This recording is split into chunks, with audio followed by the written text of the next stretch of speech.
তার কিছু কথা শোনেন, তারপর কিছু বলতে আছি। আমার বিশ্বাস যে নেইমার এমন একজন ফুটবলার যাকে আপনি যদি দলের সঙ্গে নিয়ে যান এবং তিনি সাবে বসেও থাকেন, ধরেন কোনো একটা ক্রাঞ্চ ম্যাচে, কথার কথা যে সেকেন্ড রাউন্ডের কোনো একটা রাউন্ড অফ 16 ম্যাচে অথবা কোয়ার্টার ফাইনালের ম্যাচে, আপনার কাউকে একটা দরকার গেম চেঞ্জার। ব্রাজিলের এই দলে যত গেম চেঞ্জার আছেন তার কেউ কি নেইমারের ধারে কাছে আছেন? I don't think so. মানে এখনো নেইমার লেভেলে কেউ যান নাই।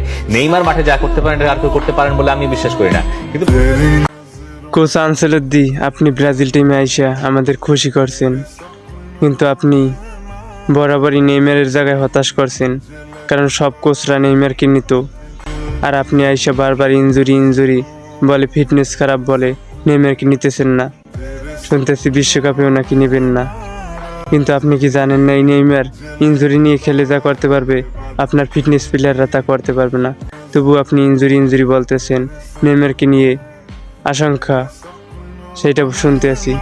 কিন্তু এই নেইমারকে ছাড়া আমরা বিশ্বকাপ কল্পনা করতে পারি না। এই নেইমারকে ছাড়া ব্রাজিল টিম এখন বিশ্বকাপ জয় করতে পারবে না, এটা নিশ্চিত। সেমিফাইনালে নয়তো ফাইনালে যাইয়েও হারা লাগবে নেইমারকে ছাড়া।